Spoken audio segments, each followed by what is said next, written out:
Hello friends, this is न्यू Saxena. Vidya hut के platform पर आप सभी का स्वागत है। बच्चों, आज हम जो पढ़ने जा रहे हैं वो है विकास और अभिवृद्धि के सिद्धांत। ये विकास और अभिवृद्धि के सिद्धांत क्या होते हैं, इनके बारे में हम जानकारी लेंगे कि ये सिद्धांत कैसे होते हैं और इनका मतलब क्या होता है। जैसे विकास की दिशा का सिद्धांत। अब विकास की दिशा का सिद्धांत में क्या होता है कि विकास किस दिशा में होता है। तो विकास की दिशा का जो सिद्धांत है, इसमें क्या है, विकास दो तरीके से होता है। जैसे सेफलोकॉर्डल और प्रॉक्सिमोडिस्टल, इसमें ये होता है। तो जो सेफलोकॉर्डल होता है उसमें जो विकास होता है वो होता है सिर से पैर की ओर। नंबर 1,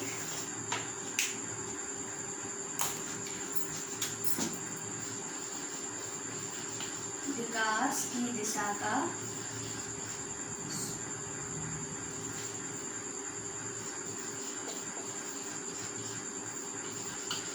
सिद्धांत। ठीक, इसमें क्या है, विकास कितने तरीके से होता है। विकास दो तरीके से होता है। इसमें विकास दो तरीके से होता है। कैसे होता है कि जो विकास है सिर से पैर की ओर होता है, सिर से पैर की ओर।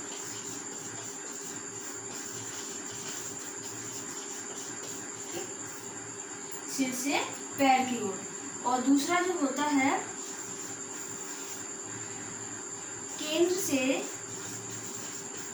परिधि की ओर।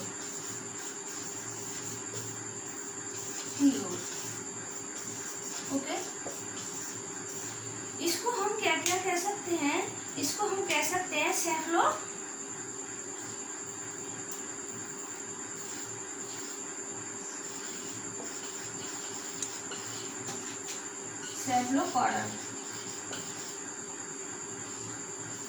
ठीक है, सेफलोकॉर्डल का मतलब होता है सिर से पैर की ओर। ठीक, और जो केंद्र से परिधि की जो ओर होता है इसको हम कहते हैं प्रॉक्सिमोडिस्टल।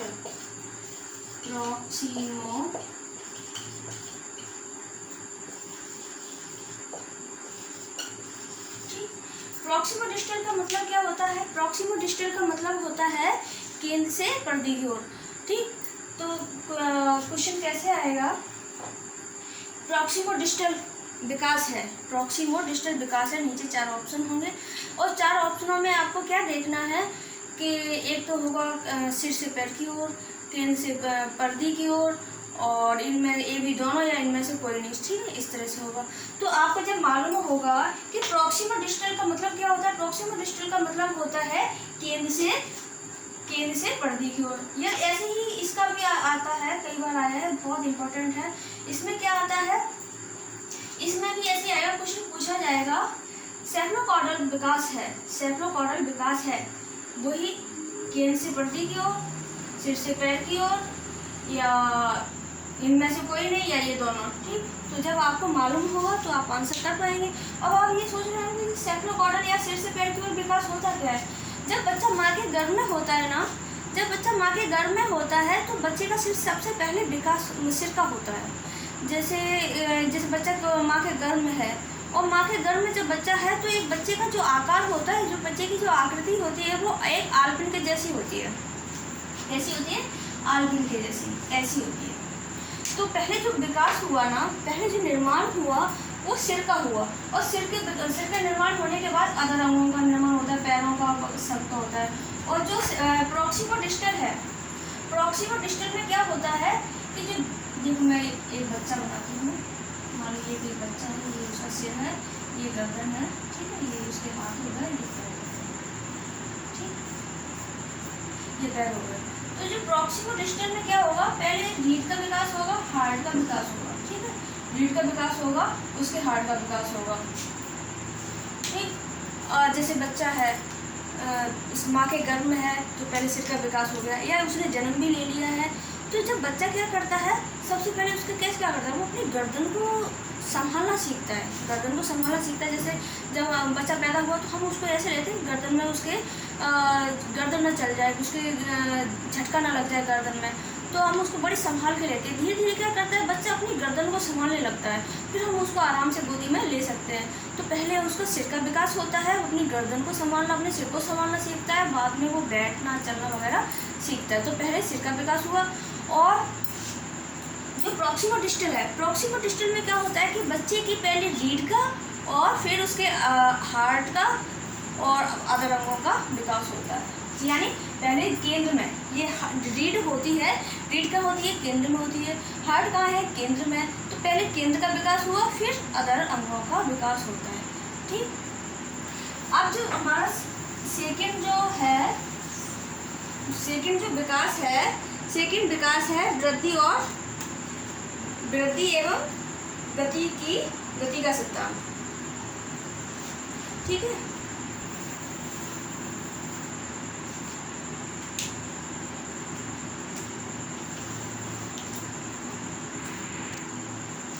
दूसरा हमारा क्या है, दूसरा जो हमारा है वृद्धि व विकास की गति का सिद्धांत। और इसमें क्या है कि जो बालक की जो वृद्धि होती है, जो विकास होता है, वो सभी अवस्थाओं में एक सा नहीं होता। जैसे गर्भावस्था में तीव्र गति से होता है, शैशवावस्था में तीव्र गति से होता है, फिर बाल्यावस्था आते आते जो विकास की जो गति है तो वो गति क्या होती है, मंद पड़ जाती है। विकास की गति कैसे पड़ जाती है, मंद पड़ जाती है। किशोरावस्था आते ही फिर से गति तीव्र हो जाती है। तो जो विकास की जो गति है, वृद्धि और विकास की जो गति है, वो एक सी न होकर कैसी होती है, कम ज़्यादा होती है। गर्भावस्था में तीव्र गति से होती है, शैशवावस्था में तीव्र गति से होती है, और फिर बाल्यावस्था में मंद गति और वापस किशोरावस्था में तीव्र गति। ओके, अगला है हमारा परस्पर संबंध का सिद्धांत। परस्पर संबंध का सिद्धांत, परस्पर संबंध का सिद्धांत में क्या है, तीसरा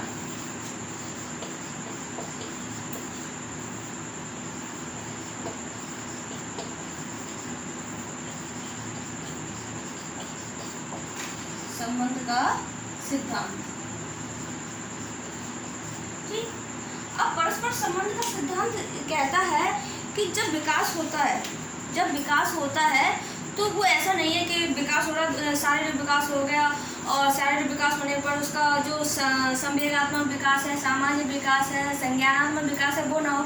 तो जो विकास होता है, जब सामाजिक विकास होगा साथ में उसका संवेगात्मक विकास भी होगा, शारीरिक विकास भी होगा, संज्ञानात्मक विकास भी होगा, भाषा विकास होगा, तो सारे विकास हैं वो परस्पर एक दूसरे से संबंधित हैं। ठीक है, मान लो एक विकास भी बाधित हो गया, एक विकास भी अगर बाधित हो गया तो क्या होगा, सारे विकास बाधित हो जाएंगे। तो जो विकास का जो क्रम है, विकास में जो संबंध है, सभी जो विकास है, शारीरिक विकास हो गया, संज्ञानात्मक विकास हो गया, सामाजिक हो गया, भाषाई विकास हो गया, तो ये सारे विकास हैं एक दूसरे से रिलेटेड हैं, संबंधित हैं एक दूसरे से। ठीक है, अगला है हमारा निरंतरता का सिद्धांत। चौथा क्या हो गया,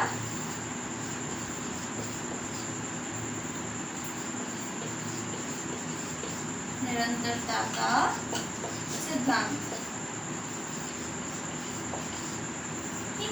अब ये सिद्धांत क्या कह रहा है, ये सिद्धांत हमारा ये कह रहा है कि जो विकास होता है, विकास निरंतर चलने वाली प्रक्रिया है, कभी न रुकने वाली प्रक्रिया है। विकास कैसा है, निरंतर चलने वाली प्रक्रिया है। इस विकास में क्या होता है कि किसी भी बालक का, व्यक्ति का विकास गर्भावस्था से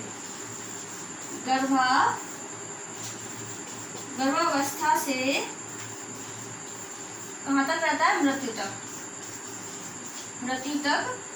ठीक है, तो निरंतरता का सिद्धांत क्या कहता है, निरंतरता का सिद्धांत यही कहता है कि किसी भी बालक का, किसी भी व्यक्ति का जो विकास होता है वो निरंतर चलता रहता है, रुकता नहीं है। जब विकास कब रुकेगा, जब हमारी मृत्यु हो जाएगी तब। ठीक है, तो निरंतरता का सिद्धांत क्या कहता है कि जो विकास है वो विकास निरंतर अविरल गति से चलता रहता है, वो रुकता नहीं है। ये बूम टू टॉम चलता है। कैसे चलता है, बूम टू टॉम। ठीक है, अब जो नेक्स्ट है हमारा एकीकरण का सिद्धांत। नेक्स्ट क्या है, पांचवा हमारा हो गया एकीकरण का सिद्धांत। एकीकरण का सिद्धांत क्या कहता है? एकीकरण का सिद्धांत क्या कहता है? एकीकरण का सिद्धांत ये कहता है कि कोई जब विकास होता है तो विकास क्या करते हैं उसमें कि कोई भी बालक है उसे अब हम ये मार्कर दिखाते हैं, ठीक है, मार्कर दिखाते हैं तो वो क्या करेगा, हाथ बढ़ाएगा, हाथ बढ़ाने के बाद फिर अपनी उंगलियों का प्रयोग करेगा और उसको पकड़ लेगा। तो उसने पहले पूरे हाथ का प्रयोग किया, फिर उसने उंगलियों का प्रयोग किया, तो एकीकरण का सिद्धांत इसको कहते हैं, ठीक है। नेक्स्ट है हमारा जो विकास होता है, विकास लंबवत न होकर वर्तुलाकार होता है। कैसा होता है? लंबवत न होकर, छठवां हमारा है विकास चक्राकार होता है, चक्राकार या वो वर्तुलाकार।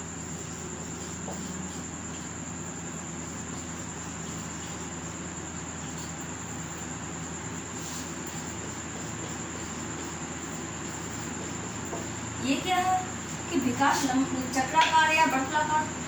तो इसमें ये ऐसा है कि जो विकास जो हमारा होता है ना, तो विकास एक सीधी रेखा में नहीं होता। विकास क्या है? एक सीधी रेखा में ना होकर कैसा होता है, जैसे यहाँ से विकास हुआ हमारा, ऐसे विकास होता है, ठीक है, कैसे होता है? चक्राकार।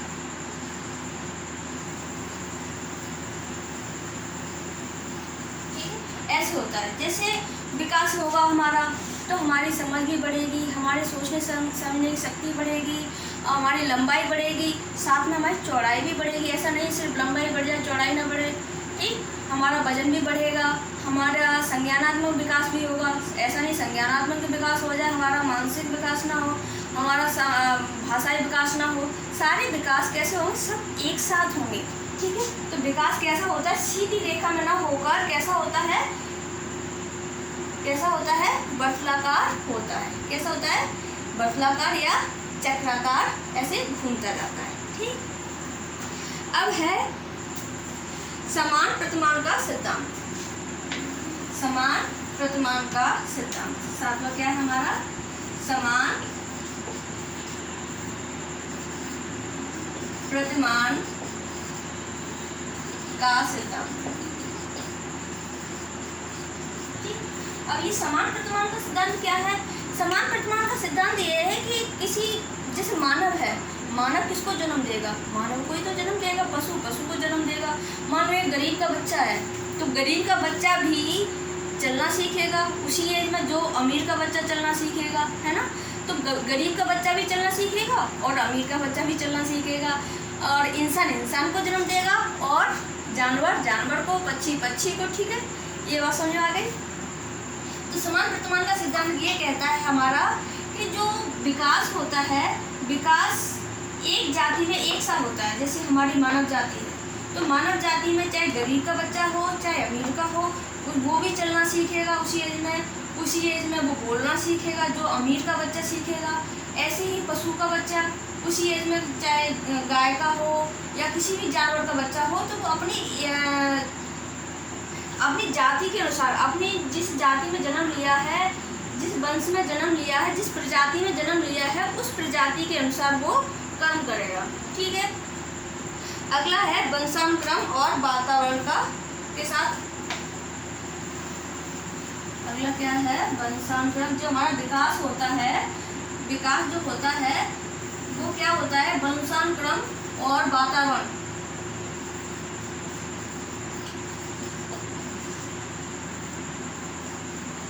एवं वातावरण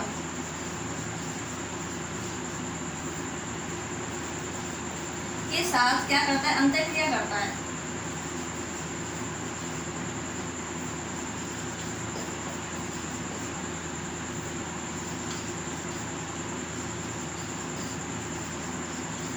ठीक है, क्या करता है? वातावरण और जो हमारा जो विकास है, वो विकास क्या करता है? वो विकास ऐसा है कि वातावरण और वंशानुक्रम के साथ अंतक्रिया करके ही हमारा किसी भी व्यक्ति का विकास होता है। और मान लो इसमें से एक भी चीज़ गायब हो गई तो क्या हमारा विकास हो पाएगा? ये दोनों अंतःक्रिया करते हैं, आपस में परस्पर संबंधित हैं, तो एक दूसरे के साथ अंतःक्रिया करते हैं तभी विकास होता है। तो वातावरण और वंशानुक्रम दोनों हमारे लिए जरूरी है, ठीक है। अब है व्यक्तिगत भिन्नता का सिद्धांत। क्या है? व्यक्तिगत भिन्नता का सिद्धांत।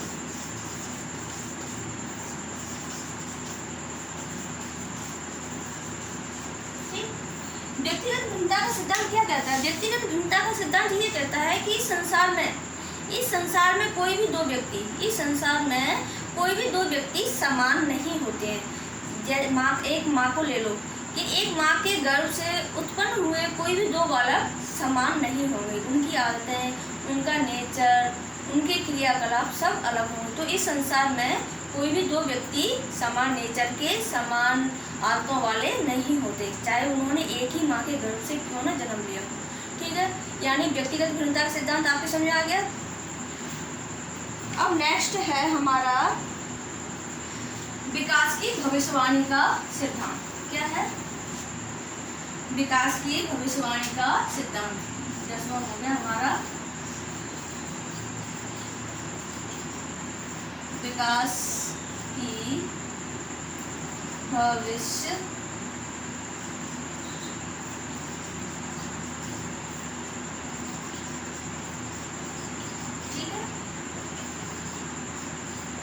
विकास की भविष्यवाणी का सिद्धांत क्या है? जब कोई बालक जन्म लेता है तो हम ये कह सकते हैं कि ये बालक, उसका विकास आगे कैसा होगा, है ना।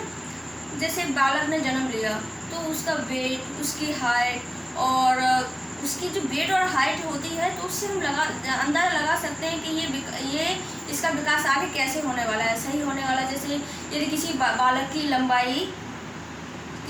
लंबाई ठीक है, सामान्य है, या सामान्य से थोड़ा ज़्यादा है, तो हम कह सकते हैं कि भविष्य में आगे चलकर ये बालक जो है वो लंबा निकलेगा। या किसी बालक के बचपन में, शैशवावस्था में, वो उसका विकास है, उसकी क्रियाकलाप है तीव्र गति से हो रहे हैं, वो जल्दी बोलना सीख रहा है, तो हम कह सकते हैं कि ये जो बालक है ये क्या है, ये प्रतिभाशाली बालक निकलेगा। ठीक है, तो हम किसी भी बालक के बचपन में ही उसकी भविष्यवाणी कर सकते हैं कि आगे चलकर ये बालक भविष्य में कैसा, अच्छा या बुरा कैसा बनेगा, किस तरह का इसका नेचर होगा। ठीक है, तो हम बचपन में ही, किसी बालक के बचपन में ही उसकी भविष्यवाणी, उसके भविष्य के बारे में बता सकते हैं। तो ये हो गया हमारी भविष्यवाणी का सिद्धांत। ठीक है, आपकी समझ में आ गया। अब हम यहाँ पर थोड़ा सा क्या पढ़ेंगे, अब हम यहाँ पर पढ़ेंगे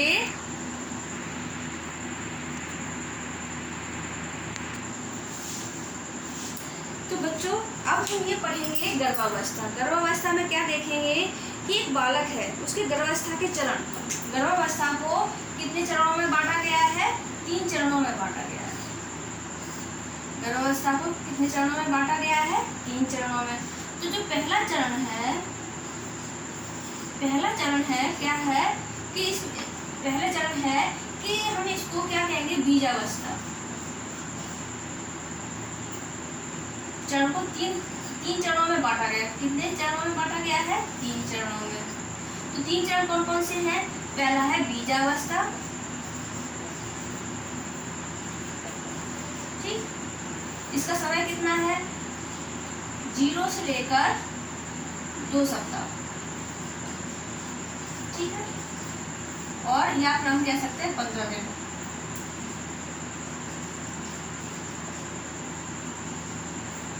क्या कहेंगे? 15 दिन। तो जो बीजावस्था है, बीजावस्था को हम क्या कहेंगे? 15 दिन। बीजावस्था में इसका समय है 0 से 2 सप्ताह या 15 दिन। इसमें क्या होता है कि जो बच्चा है इसका दूसरा और देख लो, ये है पिंडावस्था, तीसरी है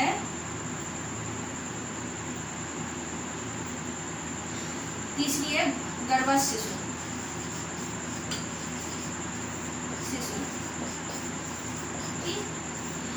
अब इन अवस्थाओं को ऐसे देखते हैं कि जो बीजावस्था है, बीजावस्था के अदर नेम भी देखते हैं, बीजावस्था के अदर नेम क्या क्या है। ठीक है, तो इसको हम अदर नेम से क्या क्या जानते हैं, इसको हम बीजावस्था, डिंबावस्था, रोपणावस्था और ओवम स्टेज, ठीक है, इन नामों से इनको जानते हैं। इसका टाइम कितना होता है, इसका जो टाइम होता है तो 0 से लेकर 2 सप्ताह, ठीक है, कितना होता है 0 से लेकर 2 सप्ताह, या यूं भी कह सकते हैं 15 दिन। ठीक, कितने दिन, 15 दिन।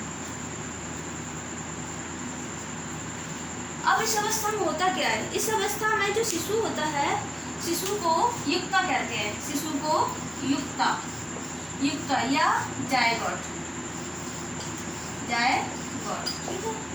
तो जायगोट इसका टाइम क्या है 0 से 2 सप्ताह। इसमें शिशु को युक्ता कहते हैं या जायगोट कहते हैं।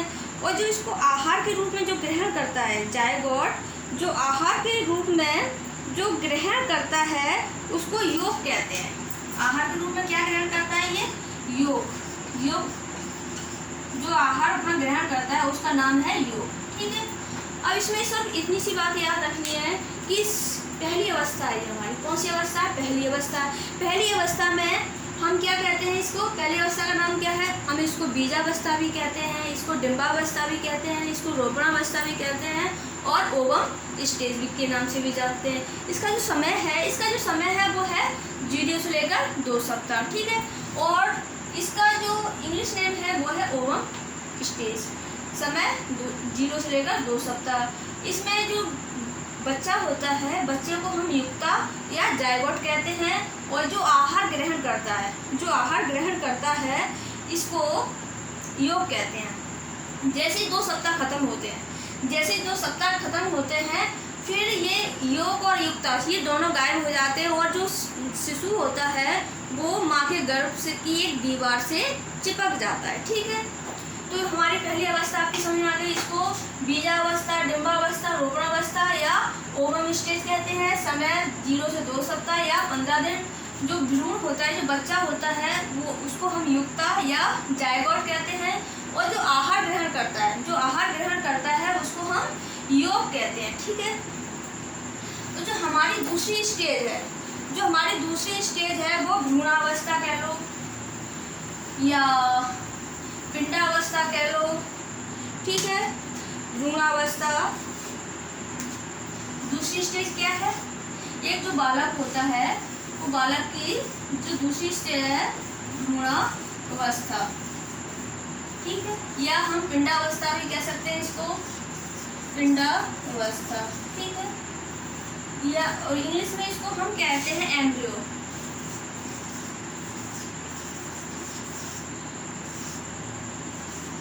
ठीक है, इंग्लिश में क्या कहते हैं, एम्ब्रियो। अब इस अवस्था में क्या है, ये इसका टाइम क्या है, इसका जो टाइम है 2 सप्ताह, उसका हो गया 2 सप्ताह से 8 सप्ताह, यानी 2 महीने। इसको ये तो सप्ताह हो गए,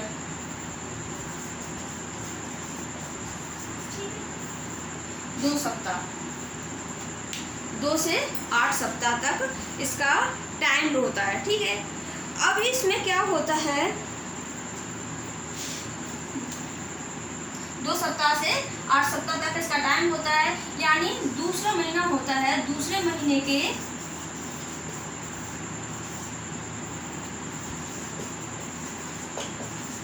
अंत तक यह अवस्था रहती है।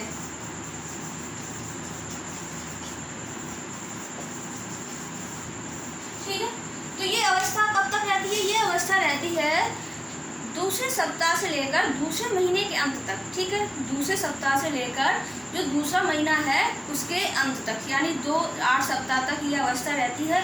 और इसी अवस्था में बहुत अधिक तीव्र गति से विकास होता है। इसी अवस्था में जो विकास होता है, विकास की जो गति होती है वो अत्यंत तीव्र होती है। और इसमें जो विकास होता है, विकास के जो स्तर है उसको 3 भागों में हम बांटते हैं। इसमें विकास के स्तर को हम कितने भागों में बांटते हैं, 3 स्तरों में। ठीक है, कितने स्तरों में बांटते हैं, 3 स्तरों में। तो पहला है हमारा पहला है हमारा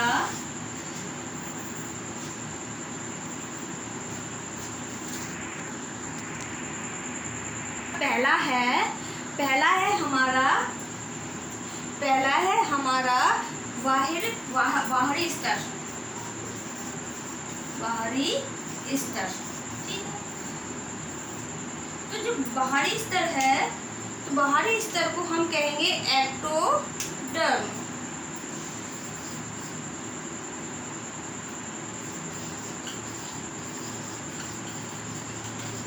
एक्टोडर्म, ठीक है। एक्टोडर्म में क्या होता है? एक्टोडर्म क्या होता है कि इसमें जो शरीर होता है, तो शरीर के बाहरी हिस्से जैसे हमारे दांतों का विकास, स्किन का, हमारी जो स्किन है उसका विकास, हमारे बालों का, हमारे दांतों का, ठीक है, ये विकास होते हैं। नाखूनों का विकास, इसमें कौन कौन से विकास होते हैं?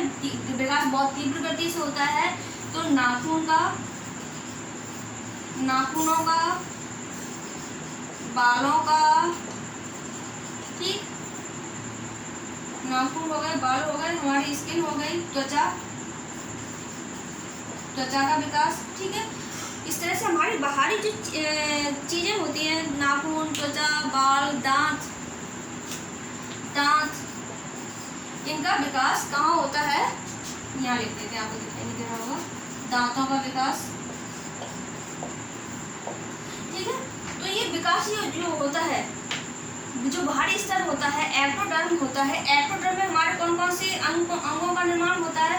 तो इसमें जो अंगों का जो निर्माण होता है वो होता है हमारे नाखून का, दांतों का, त्वचा का, ठीक है, बालों का, ये से विकास होता है। कौन कौन से किन किन चीज़ों का विकास होता है? नाखूनों का, बालों का, त्वचा का और दांतों का। कौन से स्तर में होता है? बाहरी स्तर। ये चीज़ें बाहरी तो हैं, जैसे हमारे ये बाल हैं, ये बाहर है। हमारी जो त्वचा है ये भी तो बाहरी हमें दिखाई दे रही है ना, त्वचा है, हमारे दांत हो गए, हमारे नाखून है, बाल, ये सारी चीज़ें हमारी बाहरी स्तर में आ जाती हैं। बाहरी स्तर को एक्टोडर्म कहते हैं और इसमें बाहरी चीज़ों का, हमारे बाहरी अंगों का विकास होता है, ठीक है। एक्टोडर्म कौन सी है? हमारी पहली पार्ट है एक्टोडर्म। दूसरी है हमारी मीजोडर्म, ठीक है। दूसरी कौन सी है? मीजोडर्म,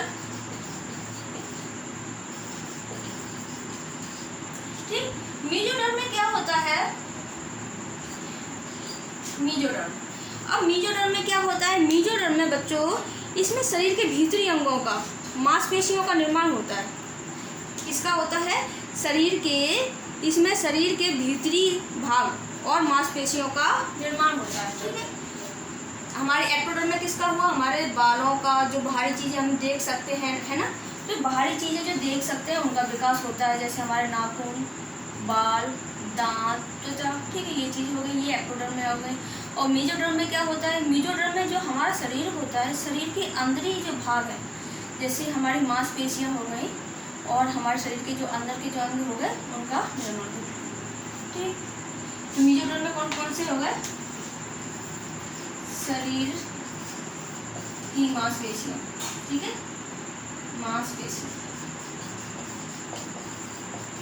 मांसपेशियों का इसमें विकास होता है, इसमें मीजोडर्म में। अब आ जाते हैं हमारा एंडोडर्म, ठीक। एंडोडर्म में क्या कौन कौन सा विकास होता है? शरीर के इंटरनल ऑर्गन होते हैं, जैसे हमारी एंडोडर्म, ठीक है। एंडोडर्म में क्या होता है कि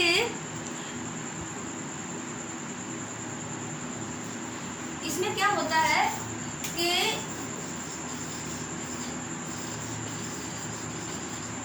एंडोडर्म में क्या होता है, इसमें हमारे शरीर के अंदर के जो अंग हैं, जैसे हमारा पाचन तंत्र हो गया, ठीक, हमारा हृदय हो गया, हार्ट हो गया, लिवर हो गया, फेफड़े हो गए,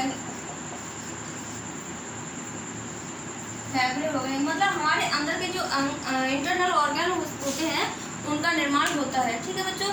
तो हमारा देखो पहले हमने कौन सा पढ़ा, फर्स्ट नंबर पे पढ़ा हमने एक्टोडर्म। एक्टोडर्म में जो होता है हमारे बाहरी अंगों का निर्माण होता है, जैसे हम बाहर से देख सकते हैं, जैसे हमारे बाल हो गए, हमारी त्वचा हो गई, हमारे जो नाखून हो गए, नाखून के बाद फिर हमारे क्या हो गया, दांत हो गए। तो इन अंगों का, इन जो शरीर के जो अंग हैं, इनका निर्माण कौन सा होता है, एक्टोडर्म में। अब हमारा मीजोडर्म हो गया, तो मीजोडर्म में हमारे शरीर के जो भीतरी भाग है, तो उन भीतरी भागों का निर्माण होता है, जैसे मांसपेशियां वगैरह हो गई।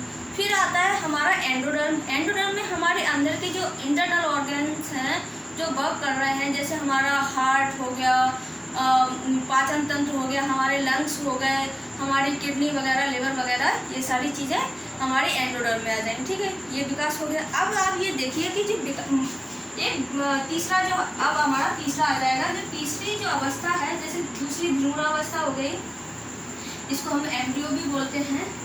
तीसरी जो अवस्था है, हमने 3 स्तरों में बांटा है ना, गर्भ शिशु की अवस्था, ठीक है। तीसरी है गर्भस्थ शिशु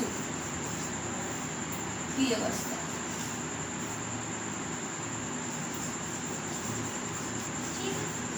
गर्भ शिशु की अवस्था, ठीक है। तो इस अवस्था में क्या होता है, इस अवस्था में क्या होता है कि जो बालक होता है उसकी समझ का विकास होता है, और ये इसकी जो टाइम क्या होता है, इसका जो टाइम होता है वो दूसरे माह के अंत से 9 माह तक, ठीक है, जब तक शिशु का जन्म नहीं हो जाता तब तक ये अवस्था चलती है। इसको अवस्था को कहते हैं फेटल स्टेज, ठीक है। टाइम क्या है, दूसरे माह के अंत से कब, 9 माह तक, 9वें माह तक, ठीक है। इसकी क्या एज है, जब हमारा दूसरा महीना खत्म हो जाएगा, दूसरे माह के अंत तक तो वो चलता है ना हमारा एम्ब्रियो, और ये कब चलेगा, ये हमारा चलेगा दूसरे माह के अंत से जब तक शिशु का जन्म नहीं हो जाता, या देखो शिशु का जन्म तक,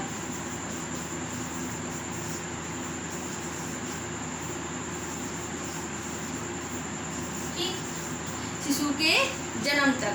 तो ये अवस्था शिशु के जन्म तक रहती है, ठीक है। इतनी बात समझ आ गई। हमने 3 स्टेज पढ़ ली। पहली है हमारी बीजावस्था, ठीक है, ओवम स्टेज कहते हैं इसको। दूसरी एम्ब्रियो, ठीक, पिंडावस्था। तीसरी हमारी फेटल स्टेज, गर्भ शिशु की अवस्था।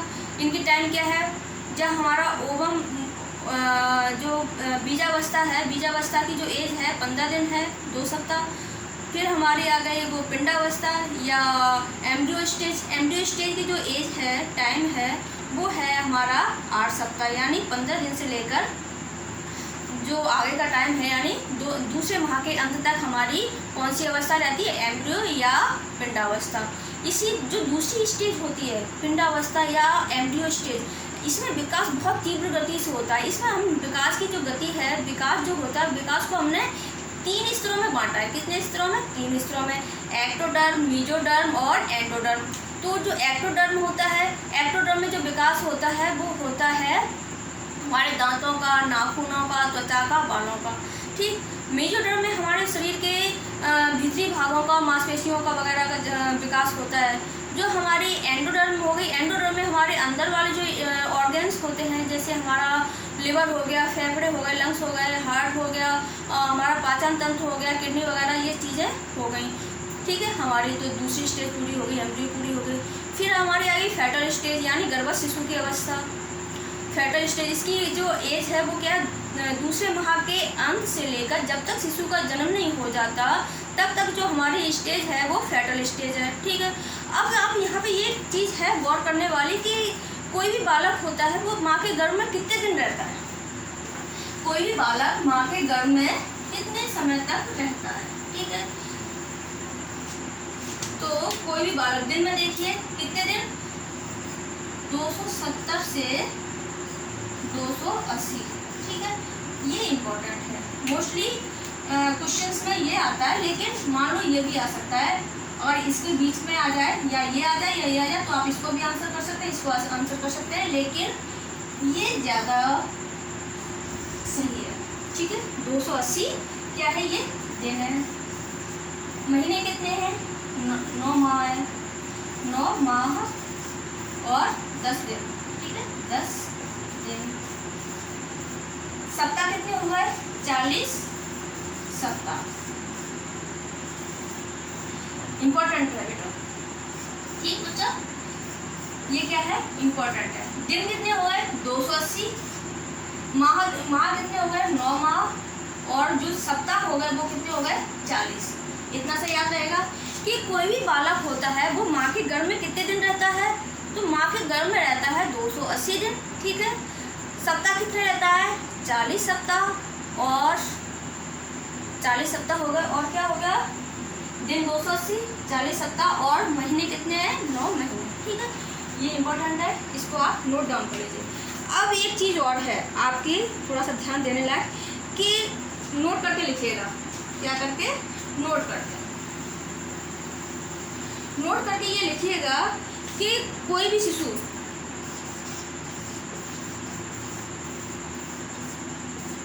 ठीक है, कोई भी शिशु होता है, कोई भी बालक होता है, तो कम से कम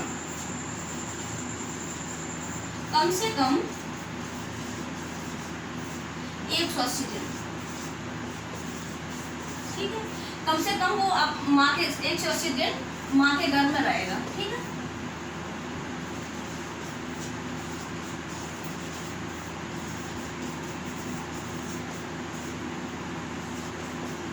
कम से कम कितने हैं, कम से कम 180 दिन। ठीक है, कम से कम 180 दिन और अधिक से अधिक। ठीक है, ये चीज नंबर 1। नंबर 2 पे क्या है, नंबर 2 पे है अधिक से अधिक, जिसमें कम से कम याद रखिएगा, कम से कम कितने, 180 दिन। ठीक है, इतनी सी बात याद रखेगा। और जो दूसरा हमारा पॉइंट है, अधिक से अधिक,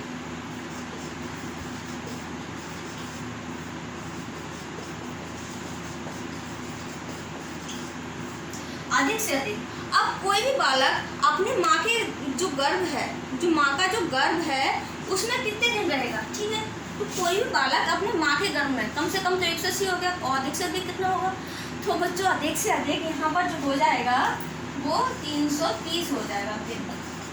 ठीक, 330 दिन। 330 का दिन का मतलब हो गया 11 माह। ठीक है, 330 का मतलब कितना हो गया, 11 माह। और ये जो है 180 दिन, इसका हो गया 6 माह। ठीक, कितना हो गया, 6 माह। तो याद रखिए, कोई भी बच्चा अपनी माँ के गर्भ में कितने दिन रहेगा, माँ के गर्भ में जो सामान्य है, सामान्य 9 माह या 40 सप्ताह या 280 दिन, ये समझ आ गई। अब जो सामान्य से हटकर है, सामान्य से हटकर कौन सी अवस्था हो गई, कि जो सामान्य नहीं है, सामान्य से हटकर असामान्य जो अवस्था है, वो तो ये हो गई 11 माह या 330 दिन। दूसरा क्या हो गया, 180 दिन यानी 6 माह। ओके, इतनी बात समझ आ गई। तो आज हमने जो शिशु है, तो शिशु की हमने क्या पढ़ ली, उसके माँ के गर्भ में कैसे रहता है, कितने दिन तक रहता है, और उसका विकास कैसे होता है, सबसे तीव्र गति से विकास किस अवस्था में होता है। माँ के गर्भ में ही हमने तीन चरणों में बांटा है ना विकास को, कि माँ के गर्भ में बच्चा कितने समय तक रहता है ना। तो माँ के गर्भ में जो रहता है, तो हमने उसको 3 स्टेज में बांटा है। तो पहला हो गया हमारा Oval stage, ovum stage, ovum stage के बाद एम्ब्रियो, एम्ब्रियो के बाद फेटल। ठीक है, 3 स्टेज में बांटा है। तो हमारा जो एम्ब्रियो स्टेज है, तो एम्ब्रियो स्टेज में जो विकास होता है वो अत्यंत तीव्र गति से विकास होता है। और जो एम्ब्रियो स्टेज है, एम्ब्रियो को भी हमने 3 जो स्तर है उसको भी 3 स्तरों में बांटा है, एक्टोडर्म, मीजोडर्म और एंडोडर्म। ठीक, एंडोडर्म में जो विकास होता है वो हमारे पाचन तंत्र, लिवर, फेफड़े वगैरह और किडनी वगैरह का विकास होता है। एक्टोडर्म में क्या होता है, हमारे बाल, नाखून, दांतों का विकास होता है, त्वचा का विकास होता है। और जो मीजोडर्म है, मीजोडर्म में हमारी मांसपेशियों का, शरीर के भीतरी भाग जो होता है मांसपेशियों का, उनका विकास होता है। फेटल में हमने पढ़ लिया, फेटल के टाइम पीरियड क्या है, फेटल का टाइम पीरियड दूसरे माह के अंत से जब तक शिशु का जन्म नहीं हो जाता ना, तब तक वो क्या रहेगा, गर्भस्थ शिशु रहेगा। इतना हो गया।